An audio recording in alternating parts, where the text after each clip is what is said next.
नमस्कार, जेके चैनल के Facebook live page में आप सभी का स्वागत है। आज मैं कुछ सोशल एक्टिविस्ट से बात करने जा रही हूँ और मुद्दा है मेरा कि आखिर कश्मीरी पंडित क्यों वोट करे डीडीसी इलेक्शन के लिए। बहुत अ, गहन मुद्दा है क्योंकि वोटिंग हमारा अधिकार होता है और जो भी वोट करते हैं वो कुछ सोच समझ के ही वोट करते हैं। लेकिन मैं आप सभी को ये भी बता देती हूँ कि अगर मैं डीडीसी इलेक्शन की बात करूँ, फर्स्ट फेज की बात करूँ या सेकंड फेज की बात करूँ, तो बहुत ही कम जो वोटिंग है कश्मीरी पंडित जो द्वारा वो बहुत कम हुई है। और सबसे पहला मेरा सवाल रहेगा योगी जी से। योगी जी, मेरा पहला सवाल आपसे है कि आखिर कश्मीरी पंडित वोट क्यों डाले? कम तो डाले हुए हैं, उसकी परसेंटेज बहुत ज्यादा कम है, 7% के करीब जो वोटिंग है वो हुई है। लेकिन सवाल ये है कि आखिर कश्मीरी पंडित वोट डाले क्यों? इसका पहले आप मुझे जवाब दे दीजिए, क्योंकि इसके बाद मैं एक और क्वेश्चन आपसे करूंगी। पहले मैं ये चाहूंगी कि आखिर कश्मीरी पंडित जो वोट्स कम आए हैं उसका रीजन क्या है? देखो, सबसे पहले तो मैं जेके चैनल का आभार प्रकट करूंगा कि जिन्होंने इस मुद्दे को कोशिश की है कि आम पब्लिक तक जितने भी सोशल एक्टिविस्ट या जितने भी पॉलिटिकल पार्टी के जितने भी लीडर हैं कि जी कश्मीरी पंडित की वोटों की तादाद क्यों कम है। जी यही सबसे पहले आपका यही प्रश्न है। देखो, सबसे पहले तो मैं जो हमारे यहाँ के इलेक्शन कमिश्नर साहब जो के शर्मा साहब जो है, जिस आनंद इन्होंने जिस तरीके से ये इलेक्शन की जो डीडीसी इलेक्शन की जो डेटें निकाली गई, मुझे जी लगता है कि सबसे पहले जो डिस्प्लेस माइग्रेंट जो है इनके ध्यान में नहीं था कि वो भी इस इलेक्शन में अपना हिस्सा लें, क्योंकि इलेक्शन में हिस्सा लेना या कश्मीरी पंडित को वोट डालना, क्योंकि ये तो एक डेमोक्रेसी अपना हक है ना, क्योंकि वोट डालना तो जरूरी है, क्योंकि अपने पॉलिटिकल एम्पावर को रखने के लिए और खड़ा होने के लिए। और कश्मीर में अब रही बात कि कश्मीरी पंडित इस इलेक्शन में हिस्सा किसी भी कश्मीरी पंडित ने अगर लिया भी है, मेरी बहनों ने लिया जी है, मेरे भाइयों ने लिया है, या हमारी मजाटी कम्युनिटी के जो भी जिस इलाके के हम हैं, लेकिन ये बदकिस्मती है कि आज हम वहां नहीं है। लेकिन जी उसके बावजूद भी एक डेवलपमेंट के लिए, चाहे वो जम्मू में हो, चाहे वो कश्मीर में हो, चाहे वो लद्दाख में हो, हमारी जी कम्युनिटी, खासतौर पर कश्मीरी कम्युनिटी जो है वो डेवलपमेंट के लिए हमेशा सबसे आगे रहती है। लेकिन मुझे लगता है कि के शर्मा की जो बात मैंने अभी शुरुआत में जो की, मुझे लगता है कि इनको कश्मीरी पंडित का वोट की नहीं जरूरत थी। कश्मीरी पंडित वोट डाले या ना डाले, लेकिन इन्होंने कश्मीरी पंडित को इस वोटिंग का जो राइट था, जो हक था, डीडीसी इलेक्शन में ये बढ़ चढ़ के हिस्सा ले और वोट डाले। लेकिन जी इन्होंने अपनी टीम को, जो इतनी बड़ी हमारी एक जगती टाउनशिप है, आपने सुना होगा, वहां से तो काफी हमारे पॉलिटिकल या हमारे जितने भी सोशल एक्टिविस्ट हैं या जिन्होंने भी, उन्होंने तो बाइकआउट किया है, क्योंकि बिल्कुल। At at the 11th hour 24 hours में आप लोग ऐसा डिसीजन ले रहे हो जो कि आम कश्मीरी डिस्प्लेस माइग्रेंट के वोटर को पता ही नहीं है, या जो जिस पॉलिटिकल पार्टी के लोग हैं, जो उनके अध्यक्ष हैं, जो उनके सेक्रेटरी हैं, जो हमारे सोशल एक्टिविस्ट हैं, जो ग्राउंड पर आम पब्लिक के साथ जुड़े हुए हैं, उनको भी इस चीज का पता ही नहीं था। तो तो सबसे पहले यही हमारे मन में ये डाउट रखा इन्होंने कि आम फॉर्म भरने के बाद बैलेट पेपर के थ्रू ही आप लोगों ने वोट डालना है। एक तो ये जी रीजन रहा, और उसके हम्म। बावजूद भी ना इलेक्शन कमिश्नर और ना हमारे यहाँ के रिलीफ ऑर्गेनाइजेशन जिनके साथ कश्मीरी डिस्प्लेस माइग्रेंट जुड़ा हुआ है, सर, एक उन मिनट। लोगों ने भी। आपने कहा कि एक डिसीजन जो 24 घंटे के अंदर लिया गया वो भी गलत था और उनको जरूरत ही नहीं थी कि कश्मीरी पंडित जो है वो वोटिंग करे। खैर, वो बात तो जो मेरा मेन मुद्दा है कि पहला सवाल कि आखिर कश्मीरी वोट क्यों करे। जो ये डीडीसी इलेक्शंस हो रहे हैं, इसमें जो भी डेवलपमेंट होगी, जो भी लोग खड़े हैं वो कश्मीर से खड़े हैं, और डेवलपमेंट अगर होती है तो वो कश्मीर में होगी। अगर 31 सालों में कश्मीरी पंडित को नहीं पूछा गया, तो इन इलेक्शन से क्या आपको लगता है कि कश्मीरी पंडित को पूछा जाएगा?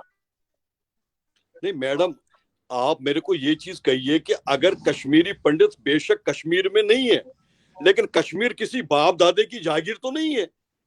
लेकिन बिल्कुल एक नहीं है बात है, सर। आज हम वहां है या नहीं है, लेकिन जो हमारे लोग वहां रह रहे हैं, और जिस जिस जिस अनंतनाग या जिस बिजबिहाड़ा कॉन्स्टिट्यूंसी से मैं बिलोंग करता हूं, लेकिन कभी ना कभी जो हमारे सेंट्रल गवर्नमेंट और यहाँ के जो हमारी स्टेट गवर्नमेंट जो एलजी यूटी की जो बातें कर रहे हैं ये, और अगर ये डेवलपमेंट की बात कर रहे हैं, चाहे मैं जम्मू में रहूं चाहे मैं श्रीनगर में रहूं, लेकिन डेवलपमेंट के लिए मुझे मेरा राइट तो दीजिए, मुझे अपना वोट डालने का हक तो दीजिए।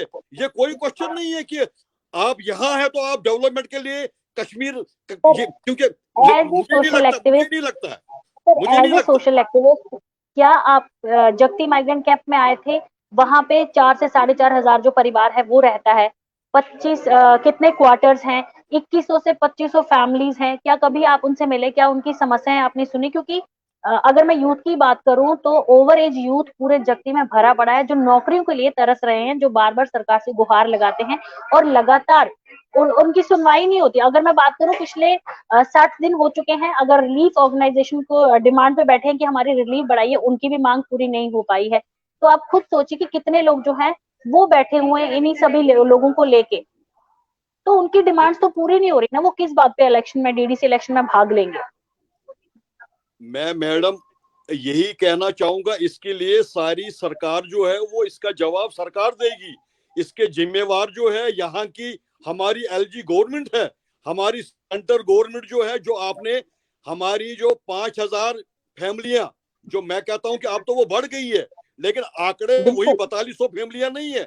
लेकिन मैं मेरे मुताबिक आज 22,000 लोग वहां नहीं है, वहां पर 30-35 हजार लोग है, अगर आप आंकड़े देखोगे। और मैं 24 आवर्स में से 8 घंटे जगटी में ही रहता हूं, और जगटी की जो हर एक गली, हर एक ब्लॉक, हर एक लेन, अगर आप वहां जाओगे तो योगी जी हमेशा आप वहीं पाओगे, लेकिन अच्छी डिमांड है योगी जी उनकी। मैं हाँ, आपको योगी जी मैं बदकिस्मती आपको है, रोकना चाहूंगी, एक मिनट। बदकिस्मती योगी है जी मैं कि आपको एक मिनट हमारी रोकना चाहूंगी। कश्मीरी पंडित हमारे साथ, जी योगी जी एक मिनट, मैं आपको रोकना चाहूंगी। हमारे साथ सुनील पंडिता जी हैं, जो जी जी सोशल एक्टिविस्ट हैं और जगती से ही हैं, ये वहीं पे रहते हैं। तो सुनील जी, मेरा आपसे सवाल रहेगा कि सबसे पहला सवाल तो मेरा ये था कि आखिर कश्मीरी पंडित वोट क्यों डाले, एक सवाल था। और वोटिंग इस बार इतनी ज्यादा कम हुई है, 1990 से अगर बात करूं, 1990 से लेकर आज 2020 आ चुका है, तब से लेकर लगातार वोटिंग हो रही है, और कितना ही जो डेवलपमेंट है वो कश्मीरियों ने देखा है। मुझे नहीं लगता, हमारा संपर्क जो है सुनील जी से ब्रेक हो गया है। ये सवाल मेरा सुनील जी से था, मैं वापस योगी जी के पास चलती हूँ। योगी जी, सवाल सिर्फ ये उठता है कि विस्थापित कश्मीरी पंडित हुए, 31 सालों से वो दंश झेल रहे हैं, 31 सालों से वो एक दरबदर की जिंदगी जी रहे हैं। इलेक्शन होते हैं, क्या आपको नहीं लगता कि जम्मू कॉन्स्टिट्यूंसी से, यानी कि जगती से, कुछ लोगों को खड़ा होना चाहिए था इलेक्शन के लिए?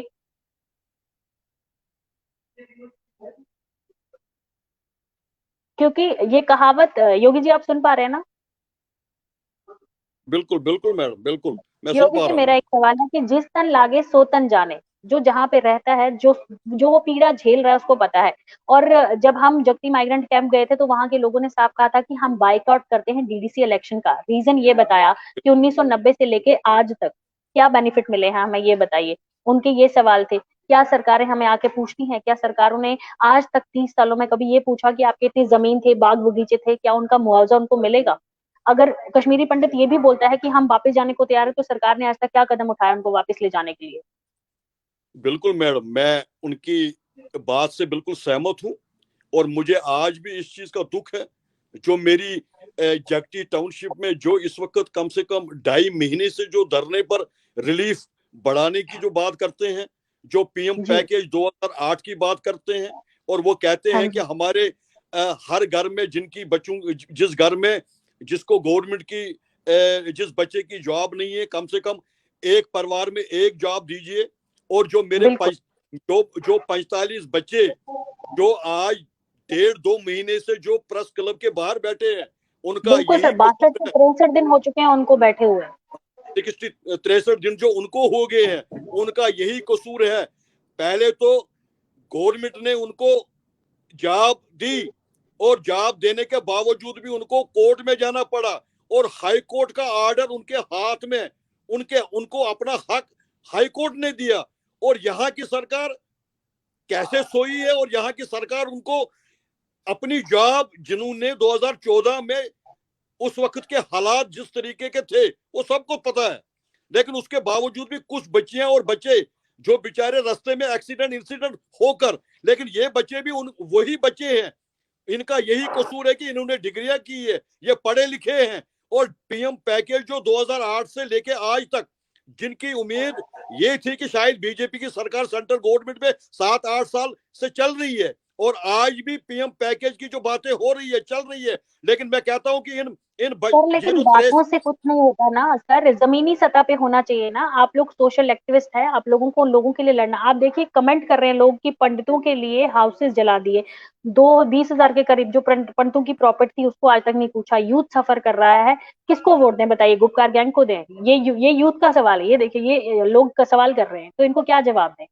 नहीं देखो, एक चीज है कि मैं अगर मैडम ये चीज कहूं कि हर दिन हर रात जब हम रात को सोते हैं, सुबह कोई ना कोई order central government Jammu Kashmir के लोगों के ऊपर थोपती रहती है। जब वो ऑर्डर निकालती है, कभी वो वापस भी लेती है, कभी वो मतलब कहीं सारे, मैं अगर अब इतनी बड़ी चीज आप तक बताऊं, और जो आपने गुपकार डिक्लेरेशन और जो एलायंस की बात की है, मैं आपको ये चीज कहूंगा कि ये भी लोग वही है ना जिनको आज तक हम वोट डालते आए हैं। ये सर वही, मैं गुपकार की बात नहीं कर रही, ये लोग कमेंट कर रहे हैं। Who is responsible of Pandit genocide? कौन है जो इतने रेप हुए, इनोसेंट्स मारे गए? 30 सालों से लगातार वोटिंग हो रही है, इलेक्शन होते हैं। अगर इस बार कश्मीरी पंडितों ने बाइकआउट किया तो कुछ सोच के ही किया होगा, उन्होंने इलेक्शन में भाग नहीं लिया क्योंकि दंश झेल रहे हैं 31 सालों से। सबसे पहला मुद्दा। अब मेरा आखिरी सवाल आपसे लेगा योगी जी, आखिरी सवाल है। सबसे पहले मैं भी वही एक उन्हीं परिवार का एक कश्मीरी पंडित हूँ, एक सोशल एक्टिविस्ट भी हूँ और पॉलिटिकल एक्टिविस्ट भी हूँ। बट बदकिस्मती से जो लोग इस वक्त लिख रहे हैं, मैं कहता हूं कि हमारी सेंट्रल गवर्नमेंट की 89 या 90 से लेके आज तक जो बातें वो कह रहे हैं, मैं भी वही बात कहता हूं, मैं भी उनके साथ ऐड कर रहा हूं। हमारी इतनी बड़ी एजेंसियां जो है वो इस चीज को प्रो क्यों नहीं कर रही है, उनको कड़ी से कड़ी सजा क्यों नहीं दे रही है, और उन लोगों को वहां उस सुलाखों के पीछे क्यों नहीं ले रही है, और उनके ऊपर कहीं ना कहीं सीबीआई हमारी है, एनआई हमारी है, हमारी सेंट्रल गवर्नमेंट है, स्टेट गवर्नमेंट है, उनको भी पता है। इसके लिए कोई भी कश्मीरी पंडित, चाहे वो सोशल एक्टिविस्ट हो या पॉलिटिकल एक्टिविस्ट हो, उनसे आप ये क्वेश्चन अगर पूछेंगे तो सरकार हमारी कहां सोई हुई है जो बड़े बड़े दावे 8 साल से कर रही है। ठीक है, गुपकार डिक्लेरेशन या गुपकार एलायंस या उनके ऊपर जो चीजें जिनके ऊपर जो बड़ी बड़ी एलिगेशन देते आ रहे हैं, अगर उनका कसूर है, उनमें से कोई आदमी है, उनको कान पकड़ के, जो हमारी एजेंसियां हैं उनको पकड़ के आप सलाखों के पीछे भेज दीजिए, हम आपका साथ दे देंगे। और हमारी जितनी भी बड़ी बड़ी सोशल ऑर्गेनाइजेशन जो है, जो लीडिंग ऑर्गेनाइजेशन है, उन्होंने हमेशा इस मुद्दे को उठाया और हम सबसे आगे उनके साथ थे। बट सर एक एक बात आखिरी सवाल जी, सर एक आखिरी सवाल। एज ए कॉमन पीपल, मैं आपको नहीं बोलती कि आप सोशल एक्टिविस्ट हैं, एक आम व्यक्ति जिससे मैं बात कर रही हूँ उससे एक आम सवाल है कि आपको लगता है कि जो 31 साल से कश्मीरी पंडितों ने झेला है, जो दुख उनके बच्चों ने देखा है, जो दुख उन पेरेंट्स ने देखा हुआ है, आपको लगता है, एक आम नागरिक की हैसियत से ये सवाल था कि आपको लगता है उनको वोट डालना चाहिए? देखो बिल्कुल वोट डालना चाहिए। अगर अगर यहाँ की सरकार कश्मीरी पंडित को अपना हक नहीं देना चाहती है, वो वोट नहीं डालना चाहते हैं, लेकिन कश्मीरी पंडित थ्रू आउट इंडिया में जहां भी रहे, लेकिन मुझे वोट का हक तो दीजिए, मुझे वोट का राइट तो है ना। अगर आप कहते हैं, अगर मेरे किसी को राइट कश्मीरी मुझे भी है डालने का। नहीं, वोट डालने का राइट सबके पास है। इस बार तो वो भी हमसे छीन लिया है। इसीलिए मेरे भाई जो जगती टाउनशिप की कह रहे हैं कि हम तो टोटली बाइकाट करेंगे, क्योंकि हमें पता ही नहीं था कि है मैडम जी बोलिए बोलिए। जी, हमारे जो हमारे जो वहां के वोटर था उनको पता ही नहीं है, क्योंकि 2 साल पहले मैंने वो विवादित बयान दिया था। यह एम फार्म की प्रतिक्रिया जो है दिन ब दिन कश्मीरी पंडित के लिए जो ये एम फार्म थोपा जा रहा है, जानबूझ के थोपा जा रहा है, क्योंकि पॉलिटिकल एम पावर को क्रश करने के लिए जो भी बचे खचे जो हमारे कश्मीरी पंडित जो कैंप या नॉन कैंप में रहते हैं या कैंप से कहीं बाहर आउटसाइड भी रहते हैं, उनका वोट, उनका राइट उनको नहीं मिल रहा है। ये आज आपके सामने लेकिन इस बार तो एम फॉर्म को भी हटा दिया है मैडम, ये झूठ है। नहीं नहीं नहीं, एम फार्म को इन्होंने नहीं हटाया। एम फार्म अगर हटाया है तो मैं आपके जेके चैनल मीडिया के थ्रू मैं चैलेंज करता हूं कि अगर इन्होंने एम फार्म हटाया होगा, मैं चुरस्ते पर अपने आप को जो सजा आप मुझे देना चाहेंगे, आप मेरे को 100 जूते मारिए। ये ऐसा प्रोपेगेंडा इस वक्त ये लोग कर रहे हैं जो अपनी रोटियां सीख रहे हैं, और हमेशा झूठ के ऊपर झूठ, झूठ के ऊपर सफेद झूठ, ये हमेशा बोलते रहते हैं। और ये बीजेपी के ही सोशल कार्यकर्ता हो सकता है या वो लोग ये चीज कहेंगे। मैं जानना आपका कहना है कि एम फॉर्म नहीं हटाया हुआ, एम फॉर्म के बिना आप वोटिंग नहीं कर सकते हैं? बिल्कुल बिल्कुल मैडम, ये जानबूझ के आनन फानन में जो इस वक्त डिसीजन लिया गया है, नहीं तो हमारे जगती में जो हमारे बुद्धिजीवी या हमारे सोशल एक्टिविस्ट बाइकाट क्यों कर रहे हैं? उनको यही पता था कि एम फार्म भरने के बावजूद, ये सारी प्रतिक्रिया करने के बावजूद, अब जो आपका गेजेटेड अफसर उसकी बड़ी प्रतिक्रियाएं हैं, वो आपने बड़ी बार उसको हाईलाइट किया है, बट मैं हमेशा विवादित बयान देता आया हूं। और मैंने 2 साल पहले भी यही कहा था, कश्मीरी जो पंडित है, चाहे वो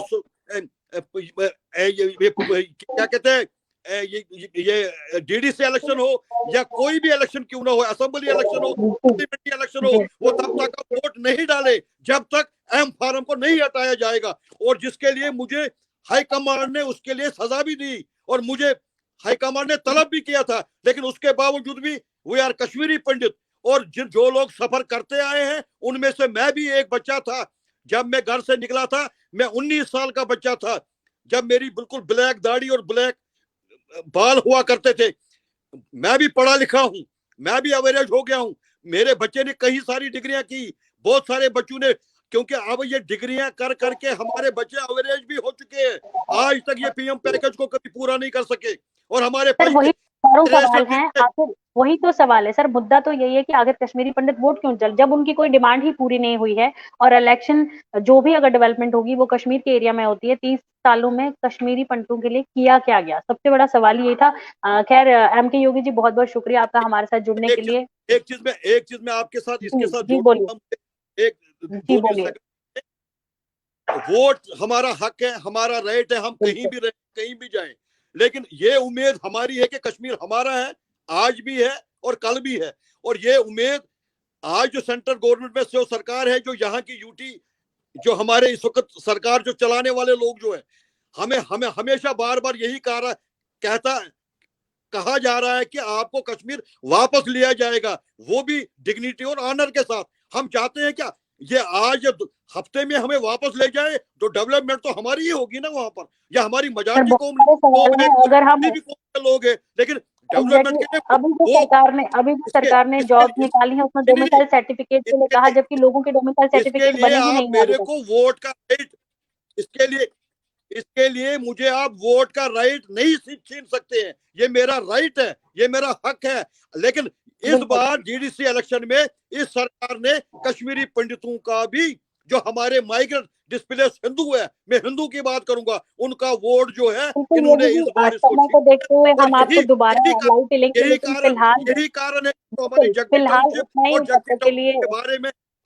जी योगी जी, बहुत बहुत शुक्रिया आपका हमारे साथ जुड़ने के लिए, आपका कीमती समय हमारे लिए था। और लेकिन सबसे पहला मुद्दा जो मेरा आज का था कि आखिर कश्मीरी पंडित वोट क्यों करे, क्योंकि बहुत सारी ऐसी समस्या है जिनसे वो जूझ रहा है। अगर हम डोमिसाइल सर्टिफिकेट की ही बात करें तो अभी तक बहुत सारे ऐसे लोग हैं जिनके डोमिसाइल सर्टिफिकेट नहीं बने, और जो गवर्नमेंट ने अभी जॉब्स निकाली है उसमें डोमिसाइल सर्टिफिकेट होना बहुत ज्यादा जरूरी है। तो यही सवाल उठता है कि अगर आप जनता को आम सर्विसेज नहीं दे सकते, जो मूलभूत सेवाएं हैं उनकी, जिनकी उनको जरूरत है, वो नहीं मिलेंगी, तो आखिर वो वोट क्यों करेंगे। आप लोगों के पास भी अगर इस विषय को लेके कोई भी मुद्दा हो तो आप हमारे साथ शेयर कर सकते हैं। और आखिर कश्मीरी वोट क्यों करे कश्मीरी पंडित, तो अगर आपके पास इसका जवाब है तो जरूर हमें मैसेज कीजिएगा। हम अगले सेशन में आपके जितने कमेंट्स हैं वो जरूर लेंगे। तो फिलहाल जेके चैनल के फेसबुक लाइव पेज में इतना ही। नमस्कार।